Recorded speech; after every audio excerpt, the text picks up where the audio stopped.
Joe Show. 27. That is the review of today, 27th review, and it is a non-Cuban day. But today's review marks the beginning of something special. And I know I've said this before, and of course the episode ended up being an hour and a half anyway. I insist that we finally start doing some short format reviews because there are a lot of cigars out there. We've covered many brands, and there are a lot of cigars from those brands that I want to get to. Since brand history is out of the way, all the things we need to talk about regarding those brands out of the way, we want to get right down into the cigars from those brands themselves. So, today I've decided to do something a little different and go off the beaten path. We've done a lot of big name brands, Tatuaje, Padron, Fuente, as far as our non-Cuban cigars go, and a lot, believe it or not, we've covered 12 Cuban brands already, so we are well on our way to conquering the Magic 27. And I decided, you know what, let's chill for a little bit.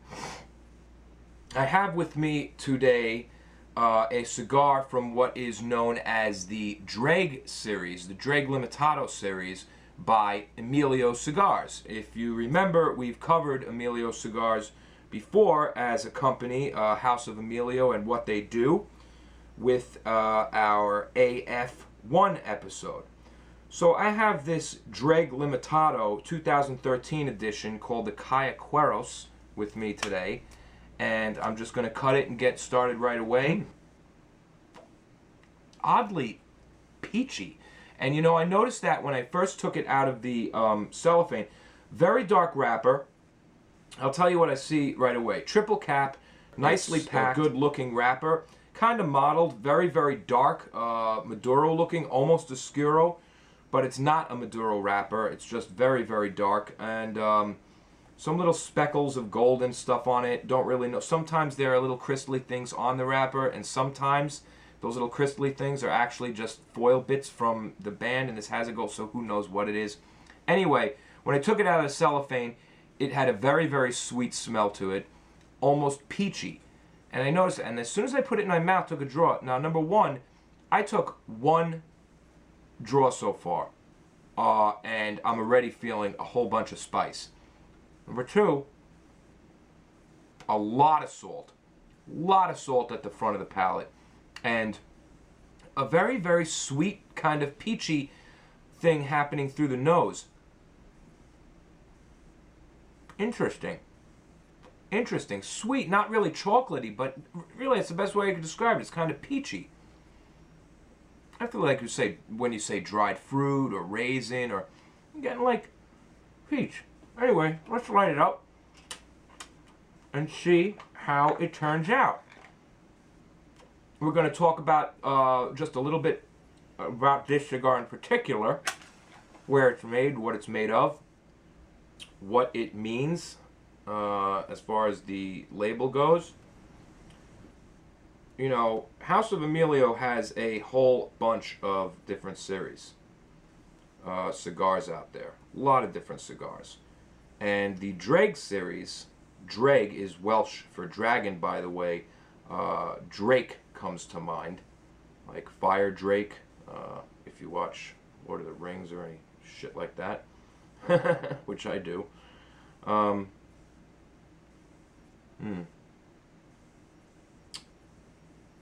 Draig series is kind of like their limited edition series. They had one series in 2012 that you really can't get anymore, and then this one, the Cayuqueros, is their 2013 edition.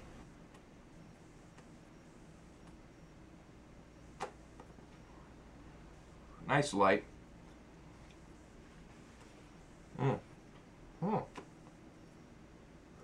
Okay. Wow. A lot of spice. A lot of spice, and that sweet kind of almost peachy note at the tip of the tongue. A lot of salt, a lot of spice. Spice is filling the palate right now. Front, back, sides, roof of the mouth, everywhere. Spice, spice, spice.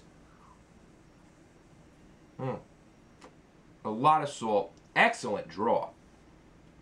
Excellent draw. Nice amount of resistance, but big plumes of smoke. I like that. I really like that. This is going to be a strong little smoke right here. So what we're going to do is first third, second third, third third, of course, final rating. And during the interim, talk a little bit about the cigar itself. As far as Emilio Cigars goes and House of Emilio, we covered that when we did the AF1. So if you're interested in the company, you can always go back to our AF1 review and check that out. But right now, we're talking about the Draig series and the Cayuqueros specifically. Cayuqueros, this is 5.5 inches by 42 ring gauge. It is the Corona. There are 4 cigars in the lineup: the Robusto, the Toro, Torpedo, and the Corona. This. It is made in Nicaragua, specifically Tabacalera Rojas, and it is made of all Nicaraguan tobacco except for the wrapper. We'll talk about that. Nicaraguan tobacco coming from both the Jalapa Valley and Esteli, which, wow, a lot of Ligero in here. I can taste it. The spice is unbelievable right now. And a very special wrapper. It's a Brazilian Aripiraca wrapper. What is that? We'll talk about it very soon. Mainly where it comes from, thus the name, Aripiraca. But first, let's talk about the cigar in general and the name of the cigar and why it is called as such.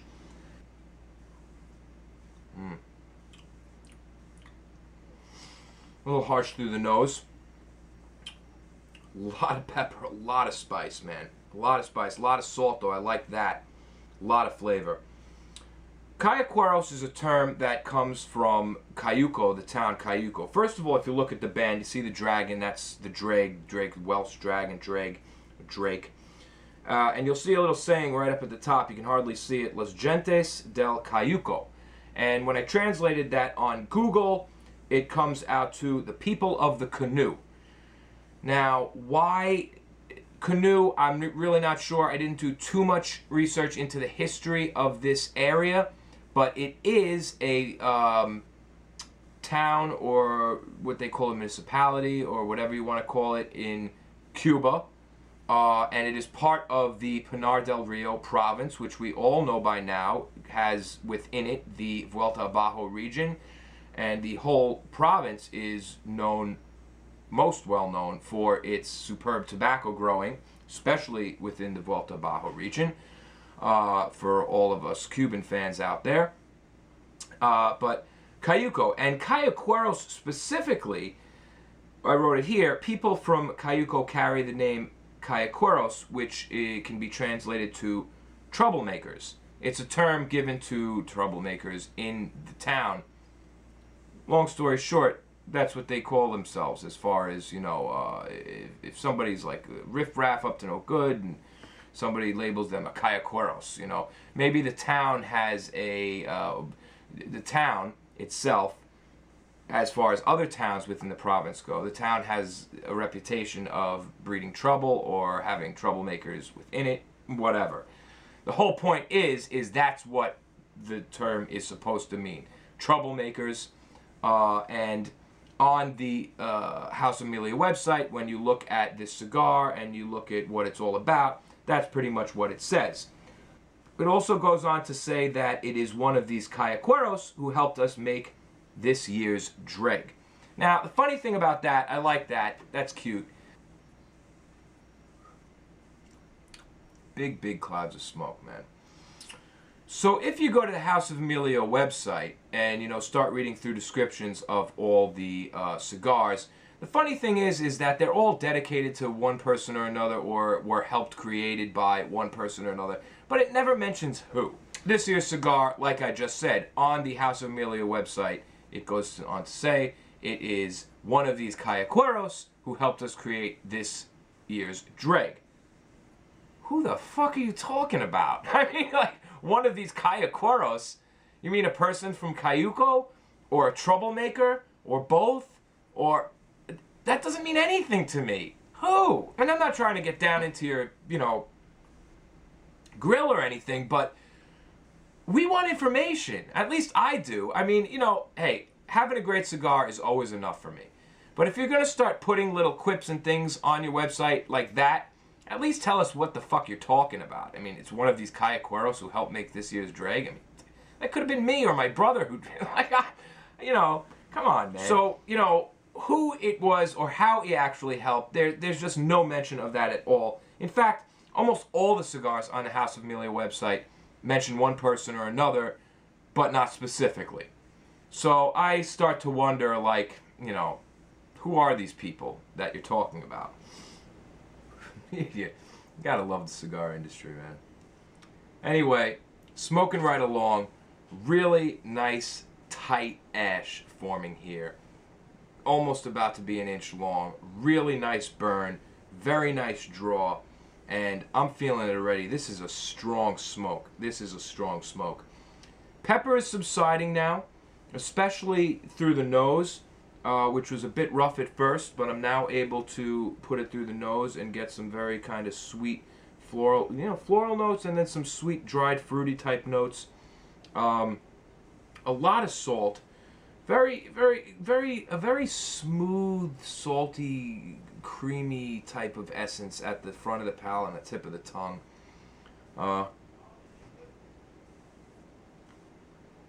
It's very good. Very good. Tastes pretty meaty.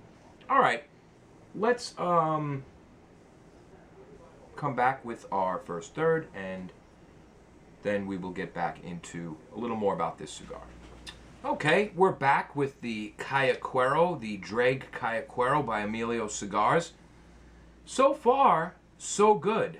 I like this cigar so far. It's different. It's, you know, it's obviously a Nicaraguan blend. It has a lot of attributes that scream Nicaragua. But there are some different things going on here. Not so much at the beginning. The beginning, like I said, a lot of spice. Very meaty, salty type of flavor, especially toward the front of the palate.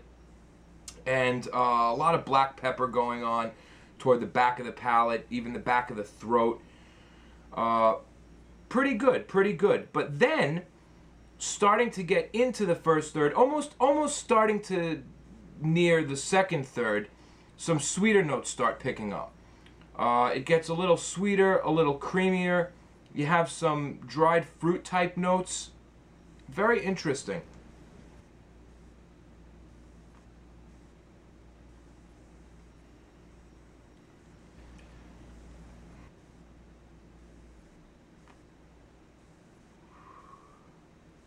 There's also this occasional, I'm drawing in very deeply, very slowly, and I'm getting this very odd sensation, this effervescent tingling. What cigar was it that we said that we were getting that before? Or the Tatuaje Petit Lancero. That's what it was.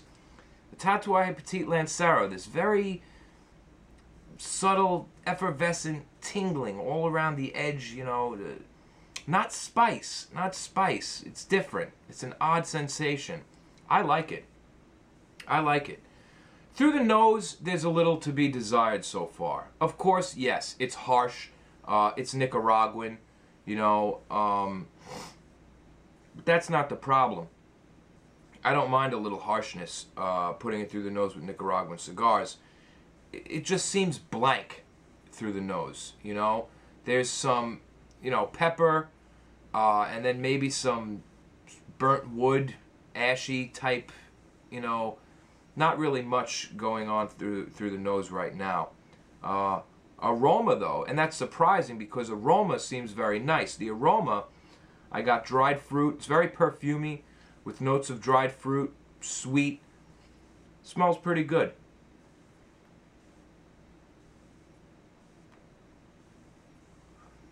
Nice big clouds of smoke. Very nice burn. Dead even burn. You know, like I said before, great draw, resistance, but really, really nice. And I got some really big ashes forming here, so construction is good. Construction is good. Now, we mentioned earlier that this cigar uses a special wrapper. It is a Brazilian wrapper, so it's not a Nicaraguan puro. It uses a Brazilian Aripiraca wrapper. Well, what is an Aripiraca wrapper? That simply means that it comes from Aripiraca, which is a trade town in Algoas in Brazil. And that area is known primarily for its tobacco trade and growing and export, etc., etc. It's actually known as the Brazilian tobacco capital by locals and by people in the tobacco industry. So it's not like, you know, this is Aripiraca wrapper in some remote location of the world. This is a big tobacco growing operation, tobacco export operation.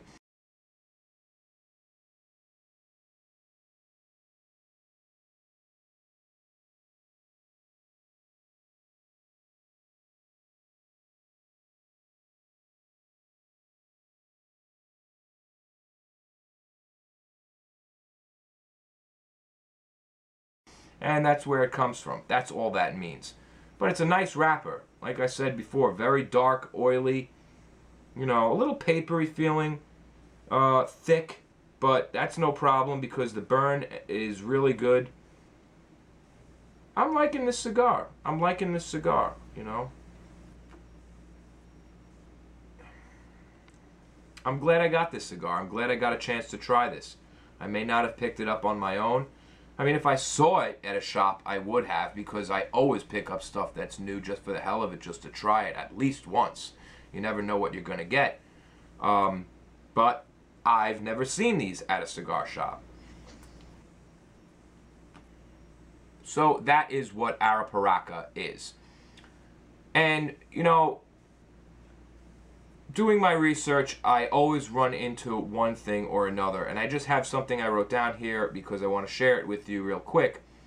When doing my research on this whole Brazilian Aripiraca wrapper thing, a website that I hadn't seen before popped up. It was called, what caught my eye is it was called unfairtobacco.org.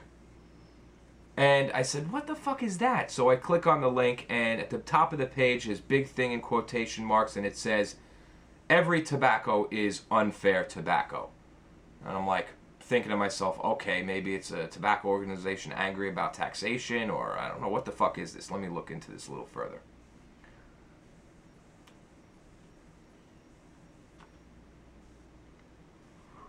There goes that tingly, effervescent feeling. It's getting much more perfumey now. Salt is calming down. Pepper is definitely calming down. Everything is calming down. Getting some subtly sweet notes. A little almondy, which is typical with strong Nicaraguan cigars, I find a lot, especially as they heat up.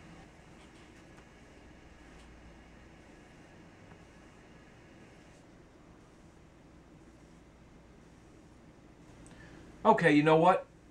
I guess we'll talk about that for a second before we wrap it up.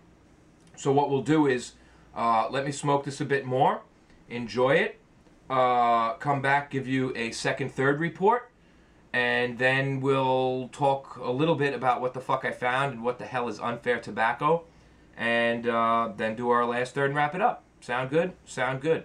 What I do like about doing it this way is that I get to shut the camera off and enjoy my cigar.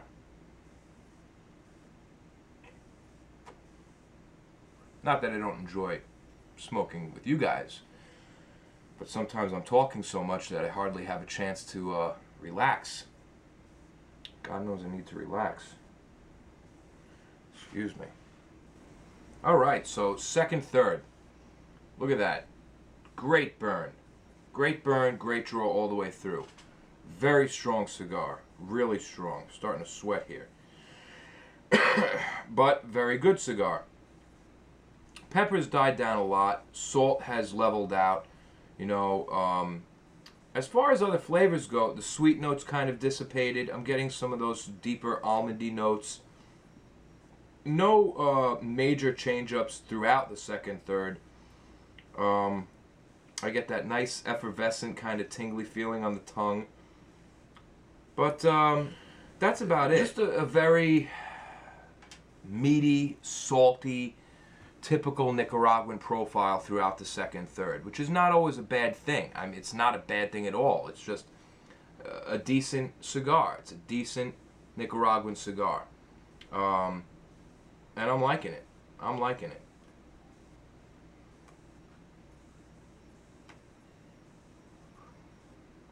There comes some more pepper. A little more pepper coming back there. Very, very perfumey right now. Very perfumey. Anyway, as we were saying before, I find this weird website, unfairtobacco.com, and it says all tobacco is unfair tobacco. And there's a little asterisk next to that. You know, a little asterisk, and then that means, oh, okay, so go for the bottom of the page or wherever and find where the asterisk is and see what they mean. What note they wanted, side note, footnote, what have you, they wanted to add to that. So I go down to the bottom of the page, and the whole page is in English. There's articles, there's also, everything's in English. Bottom of the page, little asterisk, it's a big quote, and it's in German. So I'm like, well, what the fuck is that? And at this point, now my curiosity's piqued. So I put it into Google Translate, and it comes up as, word for word, there can be no fair trade tobacco. Tobacco farming harms the health, destroys the environment, and leads to human rights abuses. So now I'm like, oh, so one of those. This is what we got here. Okay. First of all, my friends, you've heard me say it many times in several different episodes. What am I? No, not a cigar. So yes, I'm a cigar smoker. What am I? I'm a realist, right? I'm a realist. I look at things and I analyze them before I make my judgment or decision on what the hell is going on, and I'm real about it. Well, let's be real about this. Any industry can cause health problems, can cause, environmental problems, can cause, let's look at these one by one, okay? Because I like talking about stuff like this. And I said no politics on the show, but when it comes to tobacco, well, this show is all about that. So we'll talk about this. There can be no fair trade tobacco. Tobacco farming harms the health. Tobacco farming harms the health.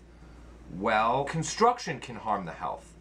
You can breathe in all sorts of dusts, asbestos, a fucking wrecking ball can hit you in the face. You could drop a hammer on your toe. You get your arm chopped off by a saw. I mean, anything can fucking happen. The name of the game is to take precautions. Tobacco farming harms the health. Well, how? Primarily, I would say by harvesting the tobacco. If you're using your hands, tobacco, nicotine, what have you, can soak in through the skin and, I don't know, in 50 years cause fucking cancer. I don't know. Wear gloves. So, come on, tobacco farming harms the health? I don't really know about that. I mean, if I sit at a keyboard for 20 years, I'm going to get carpal tunnel. That fucking harms the health. If I'm a police officer, I may be wounded on duty. If I'm a firefighter, I may rush into a building and be burned up. Any fucking industry can harm your health. So that's not that's not really a very specific point to make about that industry and that industry alone being to blame for people dying because harvesting tobacco is unhealthy for you.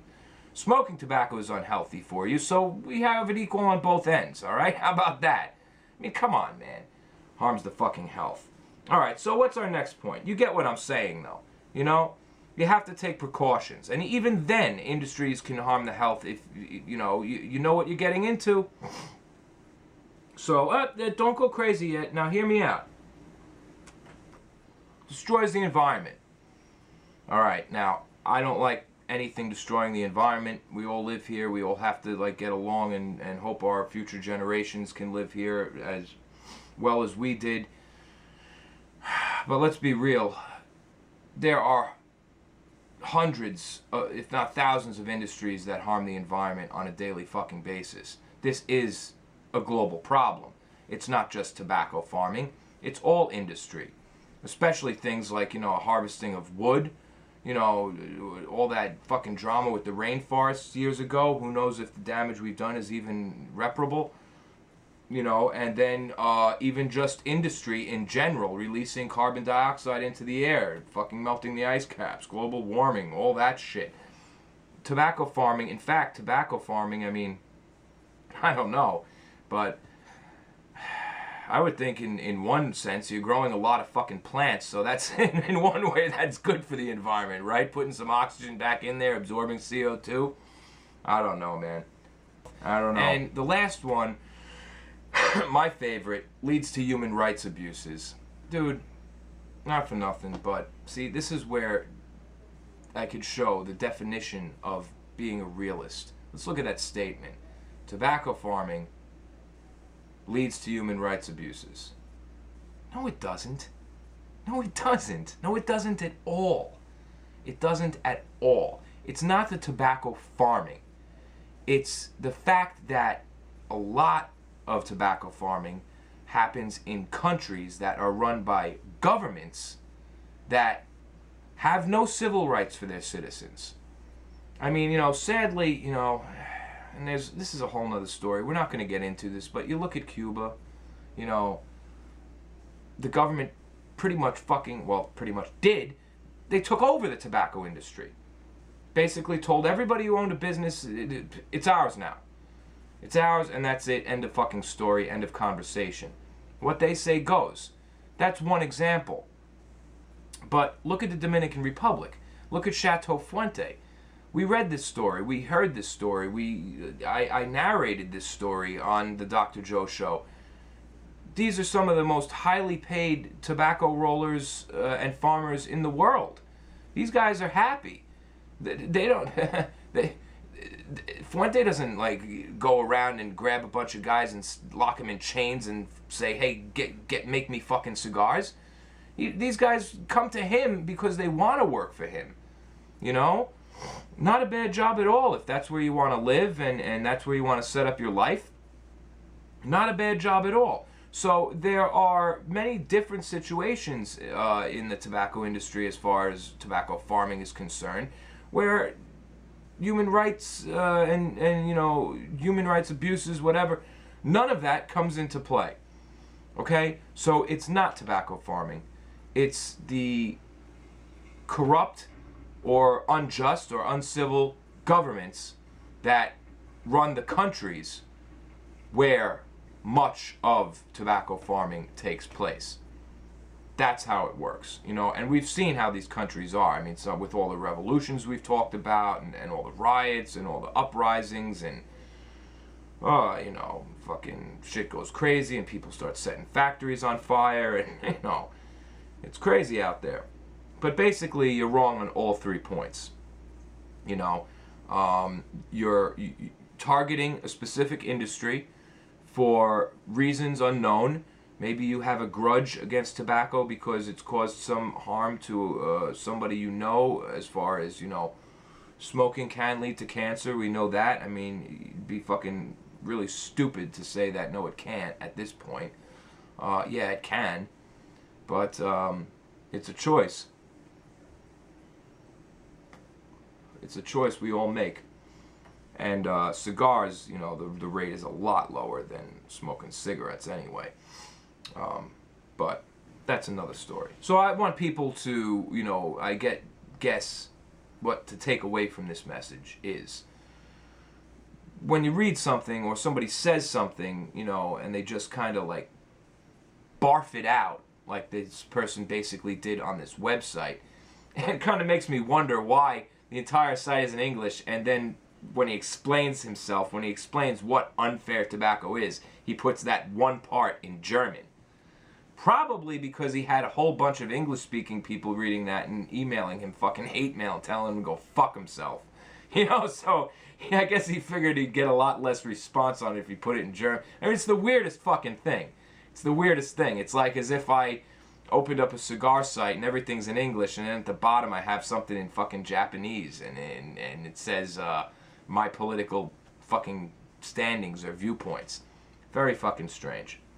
Anyway, that's enough about that. I just thought that many of you out there might find that interesting, being that we're always interested in just about anything that has to do with cigars. While you do have great organizations like Cigar Rights of America that stand up for us and fight for our civil liberties, like for instance not paying 5,000% fucking taxes every time we buy a cigar, there is another side to that where you have misguided people like this guy from Unfair Tobacco here, who comes out and starts saying all sorts of shit that simply isn't true.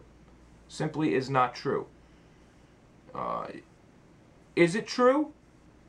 Can it be true in some senses? Does it happen sometimes? Yes, like I explained. But, you know, logically, it's only true because the same can be true for any industry. You know?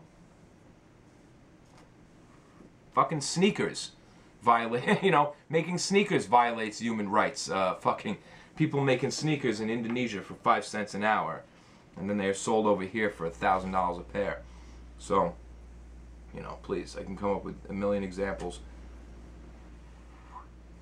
Well, that about does it. I'm gonna nub this a bit, give you my impressions of the last third, and wrap it up with a final rating on the Draig Cayuquero. Decent little smoke. Decent little smoke. Alright, so we're just nubbing on the final third, the end of our cigar here. I'll tell you, it's a difficult nub because it's a tight roll and a tight draw, and you know, even with a pinch here, it's burning extremely hot, really hot. I mean, I'm used to hot nubs, but I guess it's because it's packed so much. So it's pretty hard to nub. You know, see, I'm getting just little teeny wisps, and I'm like really trying. Very difficult at this point. But our last third, this cigar is strong from the start. But right now at the last third, it's just like, you know, wow. I mean, you don't need to nub this. I'm satisfied. That's enough. You know, I've had it. Picks up a lot on spice at the end of the cigar, but that's about it. Primarily, it's the same salty, meaty profile. Sweetness from the beginning is gone. The first third of the cigar was the most interesting, with those peachy, almost peachy sweet notes that I really liked. I'm still getting, when I can, you know, get a draw, that tingly sensation, so I like that about this. And I guess, you know, I'll give it my final rating and show you, but I'll tell you right now, my overall impression of this cigar is, if you want a cigar with just a lot of, you know, dead-on flavor, a lot of spice, a lot of salt, and that's very, very strong, this is a decent smoke. It's not exceptionally smooth. It's a little rough around the edges, you know, it's rough through the nose, it's a little harsh on the senses. It's not a complex cigar. There aren't a hell of a lot of change-ups at all, really. Just some diminutives, you know, as far as losing things along the way.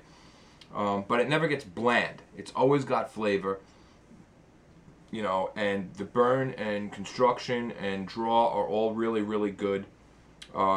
Didn't go out on me much either, only when I started talking a lot at that one point, but the whole cigar I smoked, I only had to give it one little light. There we go. I let it cool off a little bit and was able to get some more out of that. Really salty, really spicy right now. And that's what this cigar is. I mean, salt and pepper all the way. Very, very, very meaty cigar, man. Very meaty cigar. I mean, at the end, the tobacco's all wet. You can almost taste that kind of irony, almost like steak, you know, that blood taste. It's like really something. Very, very meaty tobacco. But, yeah, now it's really hot again. Really hot. Smoke is very perfumey. A little ashy at this point, you know. It's just kind of burning out. I'm gonna call it quits on this thing right now. I enjoyed it. I've had more than enough as far as strength goes. Very full-bodied, strength-wise, full flavor, full strength. And that's about it. Let's give it our final rating and call it a night. And there it is, folks. Our Emilio Cigars Draig Cayuqueros turned to ash. Good cigar. Good cigar. Very well-rounded, straightforward, full-flavored powerhouse. That's what I wrote. Appearance, .75. Very good looking cigar. A little model, a little papery looking, but, you know, a little spacing in the foot, the roll, little discrepancies here and there as far as looks go, but very, very good looking in the end. Burn, 1, excellent. Construction, 1, excellent. Draw, 1, very, very well made cigar. Pre-draw flavor, 1, very, very powerful, intense, dynamite pre-draw flavor. As soon as you put it in your mouth, it's just like bang. Overall flavor, 1.5. A lot of flavor. Very meaty, very salty. Good Nicaraguan tobacco flavor, but straightforward. Aroma, 0.5. Decent. Nothing that knocked my socks off or anything like that. Balance, 0.5. I gotta say, the cigar was almost a little too strong. Toward the last third, I mean, and I smoked some full-bodied cigars, man, but this thing was just, I was sweating. And this thing was like rocking me. Very powerful cigar, very strong cigar. So balance, you know, not unbalanced, nothing, but, you know, masterfully in that area. Complexity is the only score that got a little low, 0.25. Like I said, very straightforward cigar. Not a lot of change-ups, nothing crazy, no really out of the ordinary notes going on here. Mostly very typical for a Nicaraguan cigar. But a few interesting things, those sweet notes in the beginning and that tingly effervescent feeling that we said we got from like the Petit Lancero, Tatuaje Petit Lancero Black before. I like that. Overall score, 7.5. Very, very good score, very fair score. And I would smoke this cigar again. Whenever I was in the mood for something that, you know, I didn't need to concentrate on too hard and I really wanted to like just like bash myself out. I mean, this thing was really strong. I would smoke it again, but I'd have to be in the mood for something extremely full-bodied and with a lot of flavor. Of course, I'm always in the mood for something with a lot of flavor. Anyway, folks, that about wraps it up. I hope you liked our first short format, and trust me, they will get shorter. Dr. Joe Show, keep on smoking.